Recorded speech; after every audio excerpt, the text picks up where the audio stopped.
Everyone calls it overthinking. You had a conversation and it ended. And maybe just minutes or hours, maybe the next morning, maybe days, months, or even years sometimes, you're back in that same conversation inside your head, picking it apart, dismantling it, replaying it over and over and over again, wondering, did you say the right thing? Did you say the wrong thing? Did they understand you properly? Maybe you said too much, maybe you said too little. And the advice you'll get is always the same. Stop overthinking, John. You're being too sensitive, John.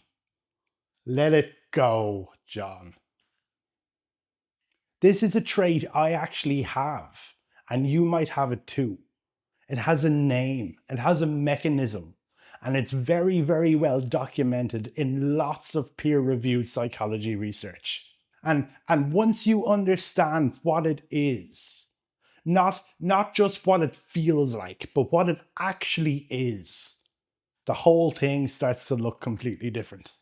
My name is John, I'm studying psychotherapy, and I find all of this stuff fascinating. So, when this happens, when you can't stop replaying a conversation, the story most people tell themselves is, I'm just an overthinker, or I'm too sensitive, or I care too much about what other people think. And look, all of those things might actually be true to varying degrees, but they're descriptions. They're simply not explanations. Because the real question we should be asking is not, why am I like this? The real question should be, why is my brain doing this specific thing at the moment about this specific conversation? Because the reality is you probably don't replay every conversation you've ever had. You don't sit in bed at night replaying every time you ordered a coffee in your local coffee shop. But you might about that one specific time 3 weeks ago. You don't lie awake running a meeting back through your head that you felt went fine. And that's the point. It's specific, it's selective. And the clue is in that selectivity. It's replaying the ones where something was left unresolved, or there's a certain amount of uncertainty about how it was left. You don't know how the information you gave out came across or how it landed, how you were perceived. And that's really, really important, because what that proves is it's not a thinking problem, is it? It's a certainty problem, or more specifically, an uncertainty problem. So there's a psychologist, she's a professor of psychology called Susan Nolan Hokusima. I think she passed away in 2013. And her research on rumination, so rumination is what we're talking about, it's this obsessive thinking over and over again about, in general, negative thoughts. And the important part of rumination I'll mention in a second. And what Susan found out across decades of research is that rumination isn't just passive worrying. It's an active cognitive loop. It's your brain passively and repeatedly focusing on the causes, the implications, and the consequences of something. And the key to all this, the part I left out on purpose, is it's doing all this without trying to move toward a solution. Because your brain thinks it's solving something, it likes it, it feels productive. It thinks that if I think about it just one more time, I'm going to get the answer. But that never happens. Or think about it just one more time and I'll figure out where it went wrong or where I went wrong. But you're not solving anything. Simply because you don't have the information you need to be able to solve it. You can't know what that person was thinking, and you can't change the past.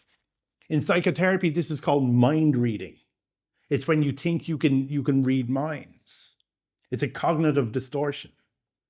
You're working with an incomplete data set, and your brain is filling in the gaps, the incompleteness, with threat. And there's a specific name for what your brain does when your brain does this after a social interaction. There's two other researchers, Clark and Wells, who built probably the most influential model of social anxiety. And they call this post-event processing. Is when you form like an event review of a social interaction where you focus on the anxious feelings and kind of your own perceived failures. Because of that focus, you end up appraising the event far more negatively than it ever actually was. Post-event processing and rumination distorts what actually happened. It makes it worse. So let me say that differently in one short sentence. The more you review it, the worse it will get. So let me show you what this actually looks like as a loop. Because once you see it drawn out, you'll probably recognize it in yourself very quickly. It starts here, a social event, a conversation or a meeting, just something with another person. For most people, most of the time, the conversation ends and you move on. Done. But for some people, in some conversations, the brain registers something here. A threat signal, something uncertain, something that felt off. And instead of letting it close, the brain keeps it open for review. It goes back in. It starts going over what was said, what wasn't said, what the other person's tone was, what their expression meant. And this is where it gets important, because the review isn't neutral. A lot of brains default to threat when they're feeling uncertain. So the gaps, the things you don't know, get filled in negatively. They seemed off because they were annoyed. That pause meant something. That response was too short. What comes out at the other end of that review is not clarity. It's a worse version of events than what actually happened. And then the issue. Because now your brain has learned something. Conversations need to be monitored. So the next time you're in a social interaction, you're even more aware, more self-conscious, even more attuned to every micro detail, which means now you've even more material to review afterwards, which means the loop tightens. That's post-event processing. So here's what changes when you understand this loop properly. If you think the problem is that you're an overthinker, the solution you're going to reach for automatically almost is just push it down. Tell yourself it doesn't matter, or it doesn't matter that much, or let it go. And if you tried that, you'll know it really doesn't work. You know that already. Because you're not addressing why it's happening. Your brain is looping because it genuinely feels there is something to solve.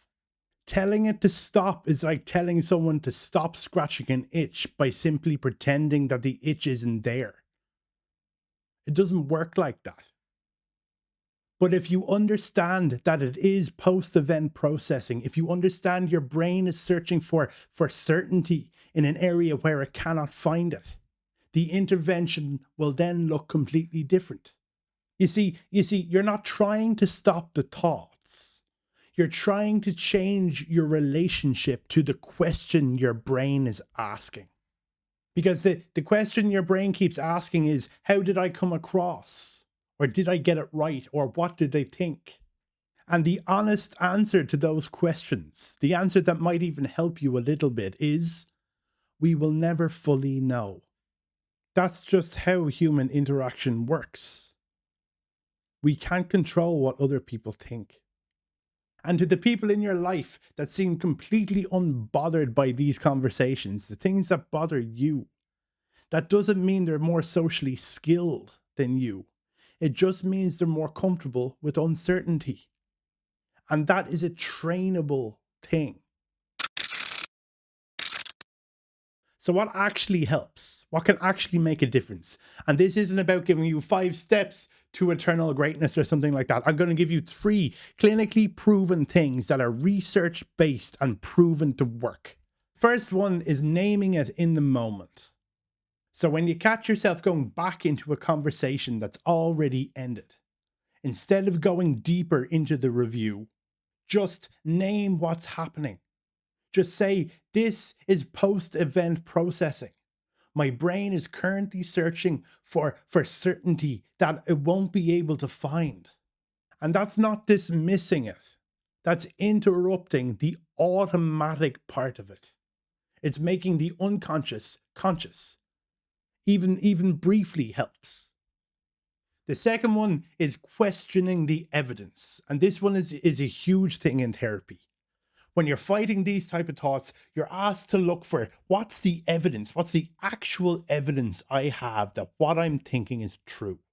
And in general, this can work really, really well. I want the evidence because in general, you can't find evidence to support these negative thoughts, which then helps you prove to yourself that your mind is just filling in the blanks with threats. So ask yourself honestly, is there actual evidence that the conversation or the event went as badly as I'm making myself believe it to have went? Is that right English? Believe it to have went? Yes, I think so. Or am I just simply constructing a negative version from uncertainty? Those two things are very, very different. One is actual information, and the other is just your brain's default setting under uncertainty. So the third one is, and these all can be stacked wonderfully. The third one is tolerating the uncertainty without having to resolve it. In the last video, I mentioned being able to sit in discomfort. This is a big part of therapy as well. It's tolerating the uncertainty without the need to resolve it. Again, that takes practice. You're not fixing it. You're not trying to figure it out. You're not replaying it one more time to try and find that closure. Letting the conversation stay where it belongs. In the past. Even if your brain keeps trying to drag it forward. That's the practice. And it can be very, very uncomfortable in the beginning because your brain is so used to going back into the past, reviewing, trying to change the past and control how you were perceived. But over time, that loop gets shorter. The pull or the draw into it gets weaker. And it's really not because you stopped thinking completely. Nobody wants to do that. I don't want to do that. It's because you stopped chasing this certainty, this unattainable certainty. Certainty from something you cannot control. If you enjoyed this video, please subscribe. I would really appreciate it. There's lots more content like this on the way.